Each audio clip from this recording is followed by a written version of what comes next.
Tonight on the Northwestern News Report, aftermath of Jeff Sessions speaking on campus, what organizers of the event and protesters have to say.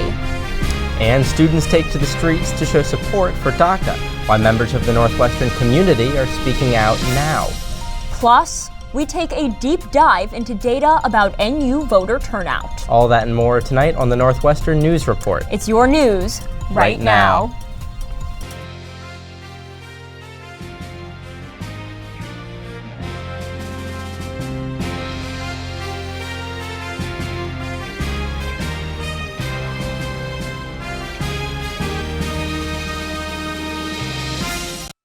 Good evening and welcome to the Northwestern News Report. I'm Justin Sweetwood. And I'm Joey Safchik. We turn back now to our coverage of former Attorney General Jeff Sessions' visit to campus and the ensuing student protests.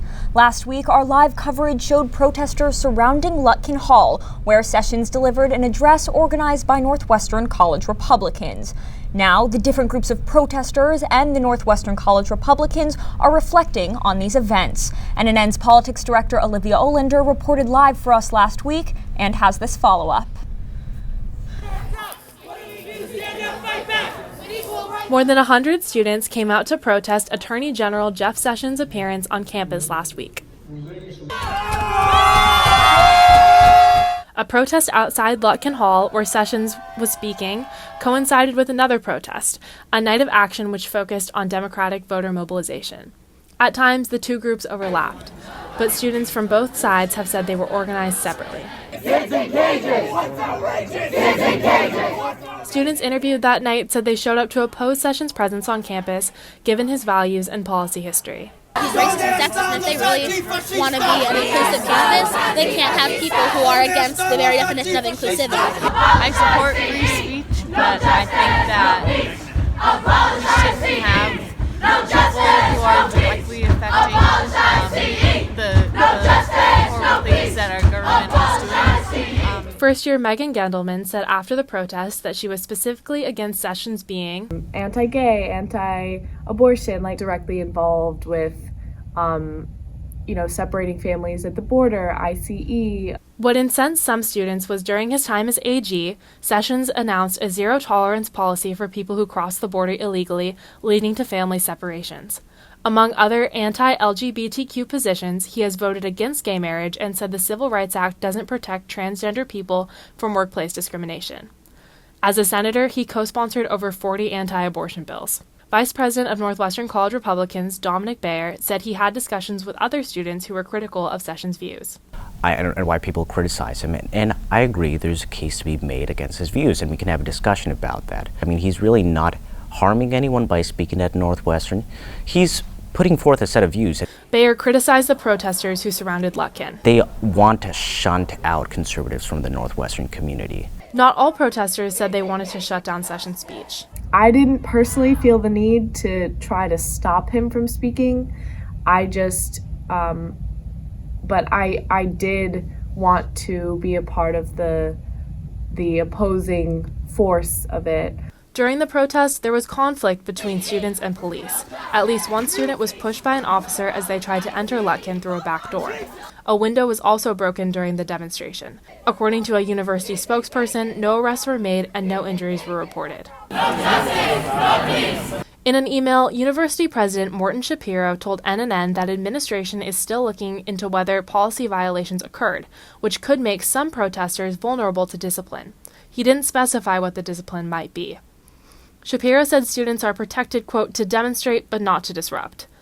University spokesperson John Yates responded to the protest in an email to NNN. He said students who tried to get past police were, quote, physically redirected and reiterated, quote, Northwestern is firmly committed to supporting all viewpoints, vigorous debate, and free expression on campus. We repeatedly reached out to multiple protesters who were active in front of Lutkin, but they declined to comment because they feared retribution. The voter mobilization Night of Action organizers, students David Gergis and Aishwarya Joyce, declined on-camera interviews. They did reiterate in a statement their, quote, commitment to peaceful protest and mobilization and condemn the property damage inflicted by others, as well as the police action against students.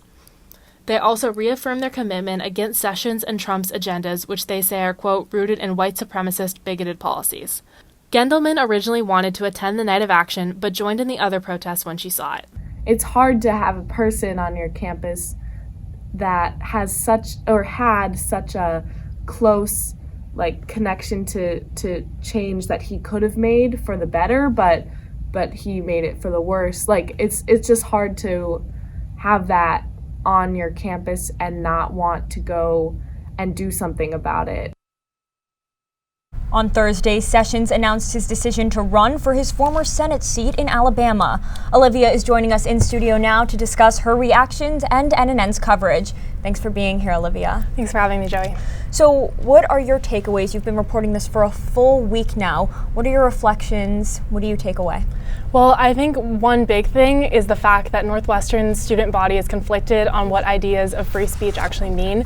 We're definitely going to have to reckon with that as a campus. Beyond that, though, these events highlighted the fact that there's a whole group of students who say that they don't feel safe enough on campus when someone like Jeff Sessions comes to speak. I think a crucial part of this is having a better understanding of the struggles and fears that those students face. There's also some ongoing issues here. Northwestern says they protect protesters, but they're also saying that they're looking into whether any of these people violated university policy. If the university does decide any of these students should be disciplined for protesting, that's a story too. Can you talk about who brought Sessions to campus? How did we get here to begin with? Yeah, in addition to being sponsored by Northwestern College Republicans, Sessions' appearance was also promoted and supported by Young America's Foundation. They're a conservative organization that helps organize speaker events and often then covers the backlash to those events on their own website. Bayer, the vice president of College Republicans, told us that NUCR chose Sessions as the speaker before YAF got involved. He said that NUCR paid the majority of the $9,000 that was paid to Sessions for the speech, but YAF also contributed. Bayer also said that most of NUCR's budget comes from Northwestern Associated Student Government. And there's been a hefty amount of controversy over the way student journalists covered this event. Why did NNN and Politicat make the editorial choices we did? Can you speak to that? Yeah, so I think every publication, it seems, at Northwestern covered this in different ways. NNN made the choice not to take down our original coverage because we were covering the events as we saw them. Myself and the two reporters who went with me saw how impactful and intense these protests were. It was an important story on campus that needed to be told. The Daily has been publicly criticized for their coverage and then in the last few days criticized again for apologizing for their coverage. Given all that, I want to express on a personal level that I have a lot of respect for the student journalists on this campus. There's always room for improvement, but I think paying careful attention to how we cover these topics is ultimately a good thing. And we'd like to reiterate everything you said. Thanks so much, Olivia. Now, the Education Department will cancel federal student loans sent to 4 unaccredited for-profit colleges. According to the Chicago Tribune, nearly $11 million in aid was given to 1,500 students at 4 Art Institute locations. Education Secretary Betsy DeVos said the accreditor, the Higher Learning Commission, was to blame because it withheld its seal of approval from the failing for-profit schools. DeVos said, quote, "The department is committed to holding institutions and accreditors accountable to the students they serve." On Friday, students and faculty marched to raise awareness about the Supreme Court's Deferred Action for Childhood Arrivals, or DACA, hearings. For more, we turn to NNN's Andrew Rowan, who's here with us in studio. Andrew? That's right, Justin. The march was planned to take place before the Supreme Court started their oral arguments today. I talked to organizers and activists to learn how they're making their voices heard. Home is here! Home is here! Northwestern's Advancement for the Undocumented Community, the AUC, marching in solidarity with DACA recipients. Down with deportation! Organizers are making protesters and onlookers aware of the legal process regarding Dreamers. If they decide wrong, it will be affecting many of our peers, our faculty, many of our staff, and a lot of people that we know. The Supreme Court needs to make the right decision. As NNN has reported, Northwestern joined 18 universities in an amicus brief supporting DACA. The court is expected to render a decision by June 2020. Once we leave today, keep this in back of your heads because we need to make sure it's aware. Demonstrators marched from the Rock Home is here! through the Arch, Up with education! Down with deportation! north along Sheridan Road, Down with deportation! Woo! and gathered at the Multicultural Center. I tell you today to rise and make your voices heard not just on this campus, but across this country. Inside, demonstrators writing letters to their representatives and the Supreme Court. The reason why DACA you're still able to renew and why it's even there is because of active student and youth organizing. And so if that's how you'll be able to keep it. It might be more than 7 months before the Supreme Court makes a decision. It's like a big waiting game, and so until then we can't just be waiting, we have to be actively doing something and also just preparing. In the meantime, Miranda says the AUC will be doing everything it can to raise awareness on campus, one step at a time. Miranda says there's a lot of misinformation about DACA here on campus, and she encouraged everyone to take the time to educate themselves on the subject. Hey, Andrew, you mentioned the court has until June to make this decision. What's the group planning to do until then? So right now they don't have any plans to have any more public protests or march right now, but they said over the next couple of months they're going to be reaching out to legislatures and their representatives both here on campus and at their hometowns to make them aware of how important this issue is to them. All right, thanks so much, Andrew. As the Supreme Court starts oral arguments, people from D.C. and beyond are making their opinions heard. NNN's Hyo-jung Kim is in D.C. covering the reaction to this case. I'm right outside of the Supreme Court of the United States right now, where the pro-immigration, pro-DACA rally is happening. It is a very cold, gloomy day in Washington, D.C. today, and it even rained earlier today. But even so, about a thousand people RSVP'd on Facebook for the event, and the actual turnout seems to be even bigger than that. People from all over the country came to attend the rally, and a lot of them actually marched over 230 miles, starting from New York all the way to Washington, D.C., just to attend this rally. We also see a lot of children and student turnout today. The Supreme Court heard arguments today on the Trump administration's bid to end the DACA program.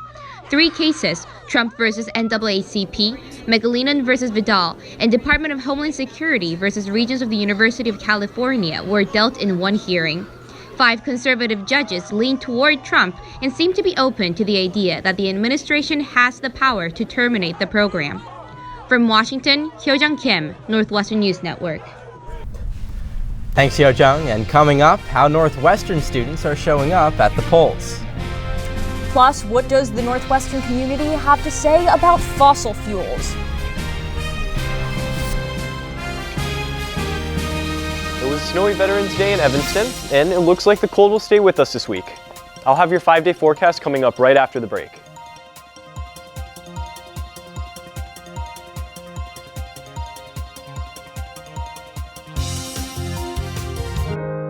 At Northwestern, we're wildcats in every way.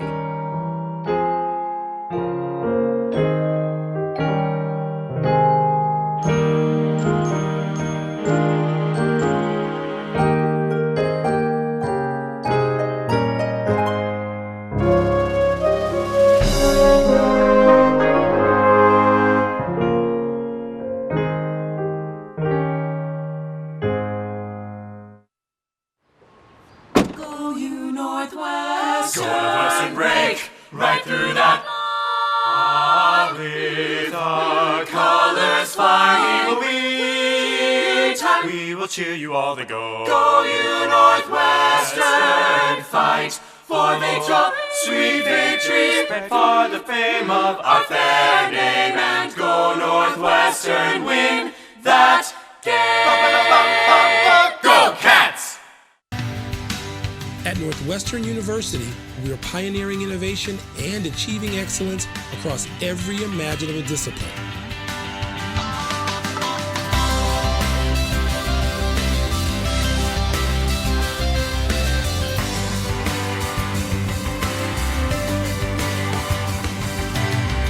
At Northwestern University, the possibilities are endless.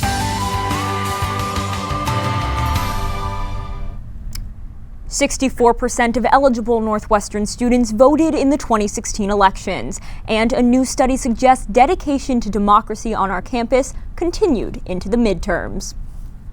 In 2018, NU students voted and voted and voted. I voted in 2018. In fact, whether local or casting an absentee ballot, more than half the student population voted in the last midterm elections. I think it's really important, especially for college students, to make their voice heard in politics. A study just published by the Institute for Democracy and Higher Education at Tufts University looked at civic engagement in 2018 at more than 1,000 schools, and NU outpaced most of its counterparts. We were incredibly excited to get those turnout numbers. It's a really big deal for us. According to the study, Northwestern's voting rate increased from 22% in 2014 to 51% in 2018. Meanwhile, the national average for other universities in the study went from 20% in 2014 to 39% in 2018. We're really pleased to see a pretty dramatic increase from our 2014 numbers, so our turnout more than doubled, and we feel like we knocked it out of the park.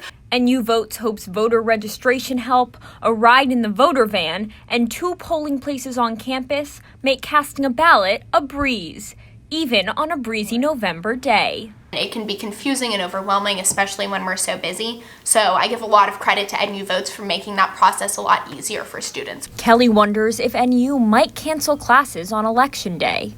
At the end of the day, the outcome of the next election is much more important than one econ lecture. Taking lessons from the classroom straight to the polls. Joey Safchik, Northwestern News Network.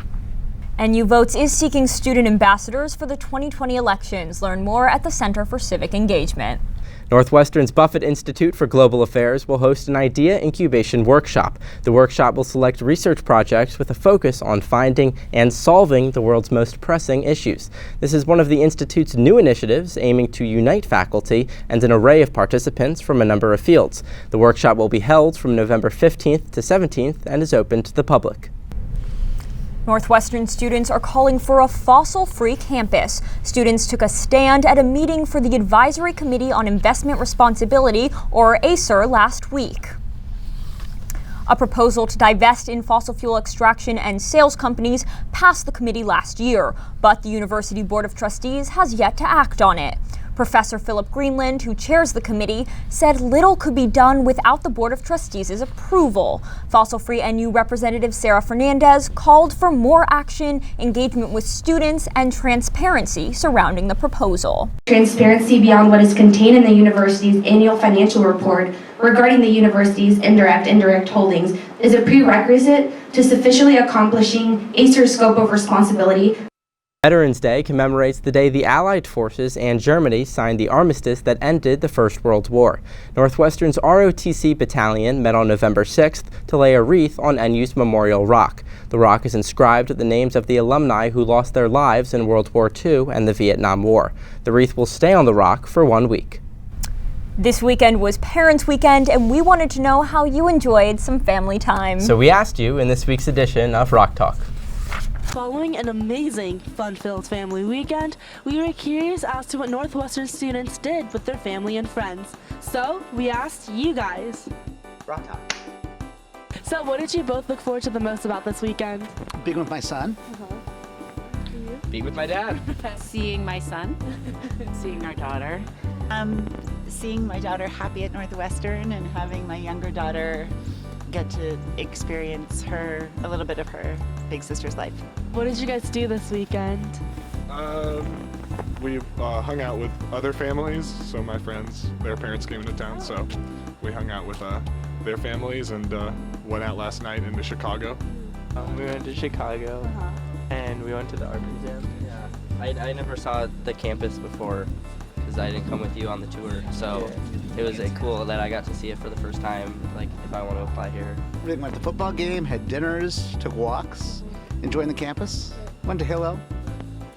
Just showing him around campus. He hasn't been here in a while, so just having him reminisce and being here again. Literally nothing. No, we had a nice tour of campus. Just ate a lot. Yeah, we got to. They got to spend the night together. Young little sister spent the night in her dorm. The football game. And we went to a cappella concert that was really fun. Acapella. We learned how to say acapella. Okay, just now, yeah. Rock Talk. If you have an idea for a future Rock Talk topic, tweet us at nnn_news. Normally with Family Weekend, we hope for a really good football game. Last year with Wisconsin, it was part of a magical run all the way to the Big Ten championship. We didn't quite get that. I don't think anyone was expecting us to. I don't know. I don't think anyone was expecting us to be 1-7, 1-8, whatever we are right now. That's not too bad. No, that's not too good. It's That not is too pretty good. bad. It's pretty bad. Yeah, did your parents come? They did not. You know, they like to pick a less busy weekend, but a parents' weekend would have been better next weekend playing UMass. Northwestern not doing too well on the football field, but UMass is not too great either. They are also only have one win, and tickets going for about $5 right now. So a family of 4, you can go to the game for $20. Well, my parents went to UMass, so maybe I'll convince them to come. And as temperatures drop, the Interfaith Action of Evanston is continuing to provide a warm place for those in need. The group offers warming centers located in various places of worship 5 days a week from November to March. Interfaith Action tells NNN overnight shelters will open on the 17th.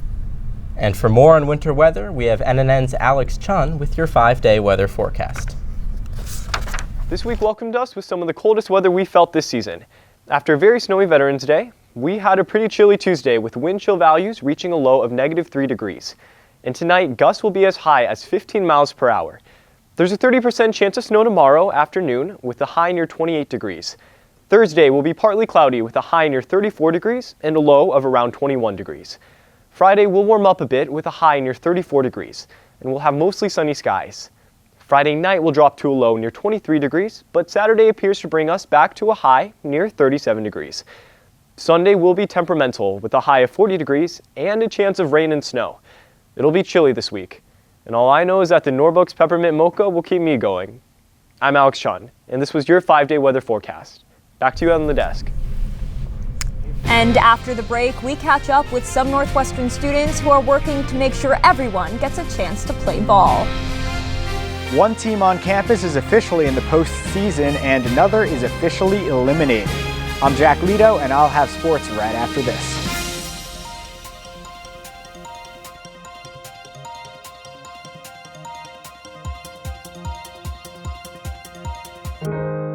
At Northwestern, we're Wildcats in every way.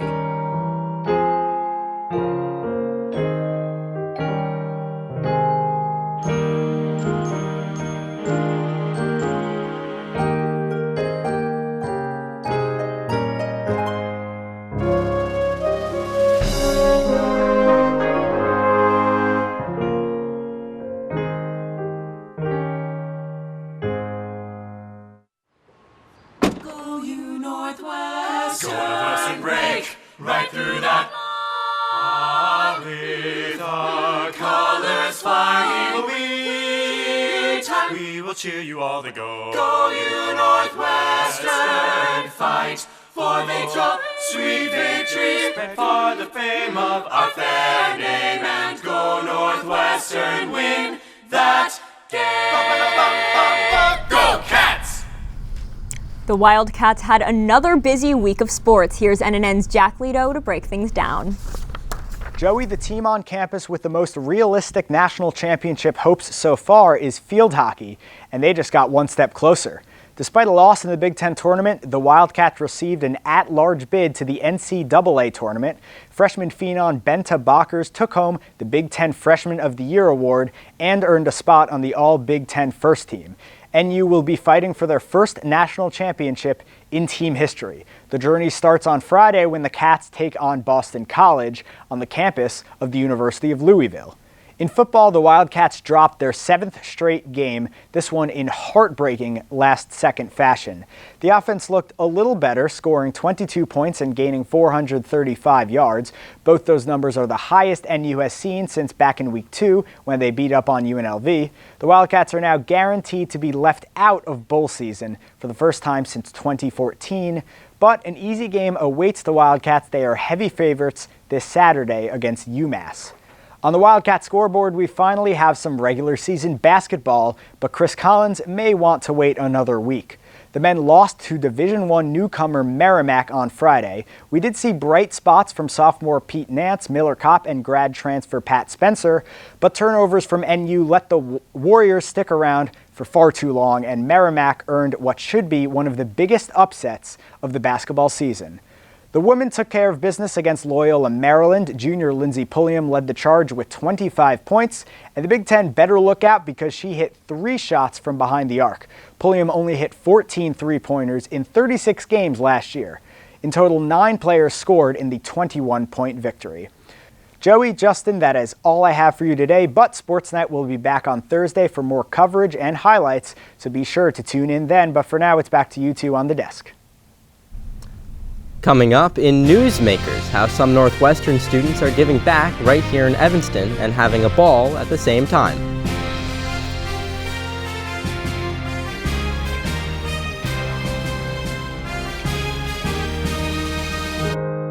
At Northwestern, we're Wildcats in every way.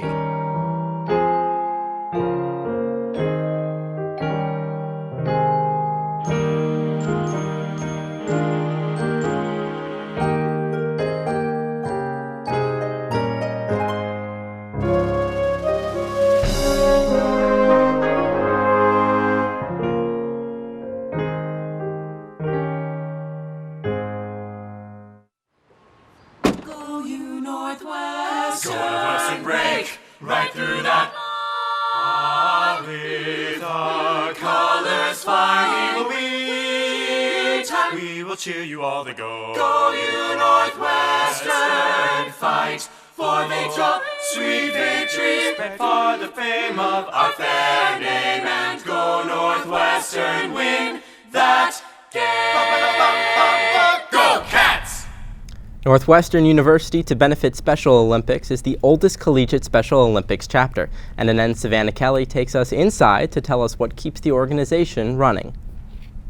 And the oath is, let me win, but if I cannot win, let me be brave in the attempt. From baseball to swimming to powerlifting, the Northwestern chapter of Special Olympics has something for everyone. The second I started doing it, I was hooked. Over the weekend Saturday, it was bowling. So Special Olympics is honestly probably my favorite thing to do every single week. Northwestern students are partnered with Evanston Special Recreation to help individuals with developmental disabilities improve their physical and social skills. As far as bowling, simple things like learning how to take turns, learning how to wait patiently, and also in terms of just socializing with other people. In her 10 years as a Special Olympics athlete, Courtney Larimore has played volleyball, basketball, track, and even snowshoeing. But beyond the sports, We always say, Special Olympics, our team is like our family. and the Northwestern volunteers say they have a ball too. I met all the athletes and I got along with them so well. They're really nice people. And really they're what makes me want to continue to do it, like my relationship with them. It doesn't matter whether you bowl a perfect strike or a gutter ball. Special Olympics is all about giving your best effort. Savannah Kelly, Northwestern News Network. Thanks so much to Savannah for a heartwarming story. Really wonderful organization. That's all the time we have for tonight. For all of us here at NNN, I'm Joey Safchik. And I'm Justin Sweetwood. Thanks for watching. Good night.